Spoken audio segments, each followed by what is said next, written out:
اللهم صل على محمد وعلى آل محمد كما صليت على إبراهيم وعلى آل إبراهيم إنك حميد مجيد اللهم بارك على محمد وعلى آل محمد كما باركت على إبراهيم وعلى آل إبراهيم إنك حميد مجيد۔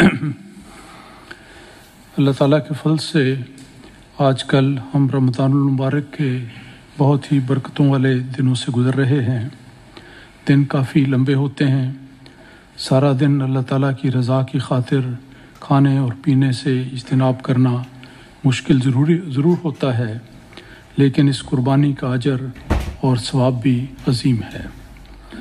اس پس منظر میں آج ہم دیکھیں گے کہ ہمارے محبوب آقا حضرت محمد مصطفیٰ صلی اللہ علیہ وسلم اور آپ کے پیارے صحابہ نے کس غربت میں کتنی مشقت اور قربانی سے زندگی گزاری اور مثالی صبر سے یہ سارا وقت گزارا۔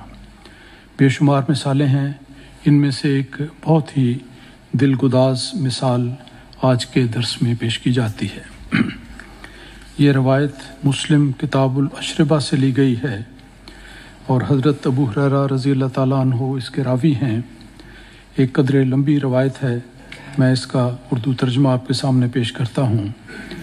حضرت ابو ہریرہ رضی اللہ تعالیٰ عنہ بیان کرتے ہیں کہ ایک مرتبہ دن کا یا رات کا وقت تھا کہ رسول اکرم صلی اللہ علیہ وسلم اپنے گھر سے باہر تشریف لائے۔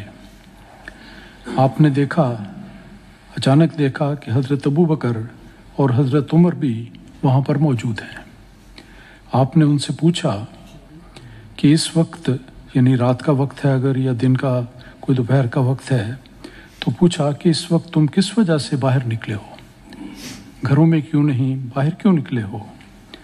ان دونوں نے عرض کیا کہ اے اللہ کے رسول، بھوک سے مجبور ہو کر ہم گھر سے باہر نکل آئے ہیں۔ اس پر رسول اکرم صلی اللہ علیہ وسلم نے فرمایا کہ اس خدا کی قسم جس کے قبضہ قدرت میں میری جان ہے، میں بھی اسی وجہ سے نکلا ہوں۔ ذرا تصور کریں کہ رسول اکرم صلی اللہ علیہ وسلم کے گھر میں اس وقت کھانے کی کوئی چیز نہیں تھی اور بھوک نے بہت تنگ کیا تھا، تو اس کے سوا اور کوئی چارہ نہ تھا کہ آپ اپنے گھر سے نکلتے اور اللہ کی رحمت پر یقین رکھتے ہوئے وہ نکلے کہ خدا خود اس کا کوئی انتظام کرے گا۔ دیکھا کہ حضرت ابو بکر اور عمر بھی نکلے ہیں۔ جب انہوں نے کہا کہ ہم بھوک سے مجبور ہو کر گھر سے نکلے ہیں، تو رسول پاک صلی اللہ علیہ وسلم نے بڑے ہی جلال کے ساتھ اور اللہ تعالیٰ کی رحمت کو ایک قسم کی دعوت دیتے ہوئے بڑے زور سے فرمایا کہ اس خدا کی قسم جس کے قبضہ قدرت میں میری جان ہے، میں بھی اسی وجہ سے نکلا ہوں۔ چنانچہ وہ دونوں آپ صلی اللہ علیہ وسلم کے ساتھ ہو لیے اور ایک انصاری کے گھر گئے۔ انصاری وہ لوگ ہیں جنہوں نے ہجرت مدینہ کے وقت حضرت صلی اللہ علیہ وسلم کو بہت ہی کھلے ہاتھوں اور دل کے ساتھ استقبال کیا، اور ہمیشہ مدینہ سے ہجرت کر کے آنے والے لوگوں میں جن میں سب سے مقدم رسول اکرم صلی اللہ علیہ وسلم تھے، ان کی مدد اور نصرت فرمائی۔ تو ایک انصاری کے گھر گئے، معلوم ہوا کہ وہ شخص اس وقت گھر پر نہیں ہے، لیکن جب اس انصاری کی بیوی نے آپ کو دیکھا تو آپ کو خوش آمدید کہا۔ یہ بھی دیکھیں کہ بغیر اطلاع کے کسی گھر میں جانا عام طور پر تو طریقے ہی ہے کہ اطلاع دے کر جایا جائے اور اجازت لی جائے۔ تو موقع ایسا تھا کہ مجبوری کی حالت میں جب رسول پاک صلی اللہ علیہ وسلم دو جانثار صحابہ کے ساتھ اچانک ایک انصاری کے گھر گئے تو وہ گھر پہ موجود نہیں تھا، لیکن اس کی بیوی نے آپ کو دیکھا تو بڑی ہی خوش دلی کے ساتھ خوش آمدید کہا۔ حضور صلی اللہ علیہ وسلم نے اس عورت سے فرمایا اور پوچھا کہ تمہارا گھر والا کہاں ہے؟ اس عورت نے جواب دیا کہ وہ پانی لینے گیا ہے۔ یعنی یہ حالت بھی دیکھیں کہ گھروں میں پانی کی ٹونٹیاں نہیں ہوتی تھیں، پانی کے پمپ نہیں ہوتے تھے، باہر جا کر کسی چشمے سے، کسی کنویں سے پانی لانا پڑتا تھا۔ تو یہ روز کا کام تھا۔ تو اس عورت نے جواب دیا کہ وہ پانی لینے گیا ہے۔ اسی اثناء میں جب یہ بات ہو رہی تھی وہ انصاری واپس آ گیا۔ حضور صلی اللہ علیہ وسلم کو اور آپ کے ساتھیوں کو جب اس نے دیکھا، اس کی خوشی کی کوئی انتہا نہ رہی۔ اس کے لیے تو یہ عید سے بڑھ کے خوشی کا دن بن گیا کہ رسول خدا صلی اللہ علیہ وسلم 2 عظیم صحابیوں کے ساتھ اس کے غریب خانے پر تشریف لائے ہیں۔ الحمدللہ پڑھتے ہوئے کیا خوبصورت انداز ہے کہ صرف یہی نہیں کہا کہ بڑی خوشی ہوئی آپ آ جائیں، الحمدللہ پڑھتے ہوئے اس نے کہا کہ آج میں ہی وہ خوش نصیب ہوں جس کے گھر ایسے معزز اور مبارک مہمان آئے ہیں۔ کتنی سچی بات اس نے کی ہے، اس سے زیادہ معزز انسان اس زمانے میں کوئی نہیں تھا۔ تو اس نے بہت ہی خوشی کا اظہار کرتے ہوئے دل کی گہرائی سے آپ کو خوش آمدید کہا اور کہا کہ میں بہت ہی خوش نصیب ہوں کہ میرے گھر میں ایسے معزز مہمان آئے ہیں۔ چنانچہ وہ باہر گیا، فوراً ہی ان کو بٹھا کر وہ فوراً گھر سے باہر گیا اور کھجوروں کا ایک خوشہ توڑ کر لے آیا، ایک ٹہنی توڑ کر لے آیا۔ اس میں کچھ آدھ پکی ہوئی کھجوریں، کچھ پکی ہوئی کھجوریں اور کچھ خوب پکی ہوئی کھجوریں۔ یہ مختلف سٹیجز ہوتے ہیں جس میں کھجور تیار ہوتی ہے، تو تینوں قسم کی کھجوریں اس خوشے پر موجود تھیں، وہ لے کر آ گیا۔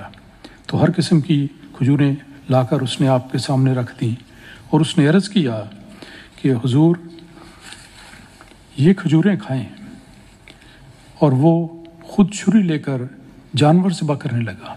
فوری طور پر اس نے مہمان نوازی کا عزم کیا کہ فوری طور پر مہمان آئے ہیں، کچھ تو انہیں پیش کریں، اور فوری طور پر تازہ کھجوریں لے آیا بڑی اعلیٰ قسم کی۔ وہ پیش کرنے کے بعد وہ خود چھری لے کر جانور ذبح کرنے لگا کہ میں کوئی بکری ذبح کرتا ہوں اور اس کا گوشت تیار کر کے کھانے کے طور پر پیش کیا جائے۔ جب رسول پاک صلی اللہ علیہ وسلم نے اس کا یہ ارادہ دیکھا تو آپ صلی اللہ علیہ وسلم نے فرمایا کہ دودھ والی بکری ذبح نہ کرنا، یہ مناسب نہیں ہوتا کہ جو بکری دودھ دیتی ہے اس سے دودھ کا فائدہ اٹھایا جائے، اور جب یہ صورت نہ ہو تو پھر کسی وقت ذبح کیا جا سکتا ہے۔ تو حضور نے ہدایت فرمائی کہ دیکھنا جلدی میں اور اس وقت تمہاری جذباتی کیفیت ہے، یہ نہ کرنا کہ کسی دودھ والی بکری کو ذبح کر دینا۔ چنانچہ حضور صلی اللہ علیہ وسلم کے فرمان کے مطابق اس نے ان کے لیے ایک دوسری بکری کو لیا اور اس کو ذبح کیا، اور تیار ہونے پر کچھ دیر لگی ہوگی۔ تیار ہونے پر جب کھانا تیار ہو گیا تو مہمانوں نے بکری کا گوشت کھایا۔ یہ اس کی بہترین مہمان نوازی تھی، اور واقعی آج کے زمانے میں بھی اگر اسی طرح فوری طور پر گوشت تیار کر کے پیش کیا جائے تو یہ بہت بڑی مہمان نوازی ہوتی ہے۔ تو یہ دن تو اس کے لیے عید سے بھی بڑھ کر خوشی کا دن تھا۔ تو اس نے کھانا تیار ہونے پر اپنے معزز مہمانوں کی خدمت میں پیش کیا، اور ان مہمانوں نے بکری کا گوشت کھایا، اس کے ساتھ کھجوریں کھائیں، اور پھر نہایت شیریں اور ٹھنڈا پانی پیا۔ دیکھیں کتنی نعمتیں اللہ تعالیٰ نے یکدم کٹھی کر دیں، کھانا بھی مل گیا، کھجوریں بھی مل گئیں، شیریں پانی بھی مل گیا۔ ٹھنڈا پانی بڑی نعمت ہے، اس کی تو دعا سکھائی ہوئی ہے حضرت صلی اللہ علیہ وسلم نے کہ اے خدا مجھے اپنی محبت ٹھنڈے پانی کی محبت سے بھی زیادہ عزیز کر دے۔ حقیقت یہ ہے کہ کسی صحرا میں گرمی کا موسم ہو، انسان پیاسا ہو، ٹھنڈا پانی مل جائے تو بہت بڑی نعمت اور غنیمت سمجھا جاتا ہے۔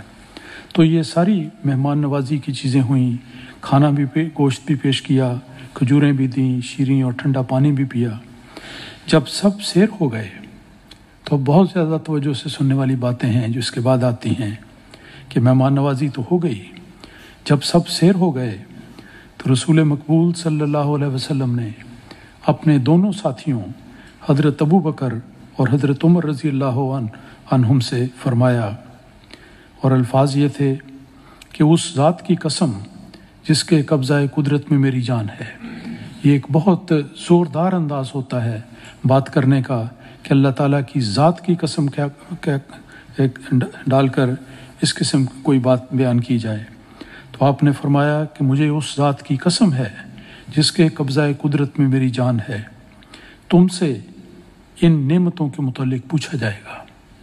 یہ ساری نعمتیں جو دنیا میں ملتی ہیں اور اس وقت کتنی بغیر کسی امید کے، بغیر کسی ارادے کے کسی کے گھر چلے گئے، اچانک چلے گئے، لیکن اللہ تعالیٰ نے ساری کھانے پینے کی نعمتیں انہیں عطا کر دیں۔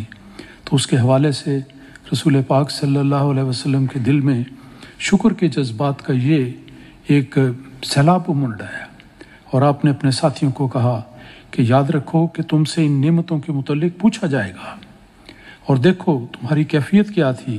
تم گھروں سے بھوکے نکلے تھے، بھوک کی مجبوری سے گھر میں ٹھہرنا مشکل ہو گیا تھا، کچھ بھی کھانے کو نہیں تھا، تو تم ایسی حالت میں اپنے گھروں سے بھوکے نکلے، اور یہ نعمتیں کھا کر اب تم واپس جا رہے ہو۔ یہ اللہ تعالیٰ کا کتنا بڑا احسان ہے۔ تو حدیث کی عبارت تو یہاں ختم ہوتی ہے، لیکن ہمارے لیے بہت سوچنے کا مقام ہے کہ اللہ تعالیٰ نے ہم سب کو اپنی اپنی جگہ پر کتنی نعمتیں عطا کی ہیں، اتنی نعمتیں عطا کی ہیں کہ کبھی ان کا شمار کرنے لگے تو کبھی شمار نہیں کیا جا سکتا۔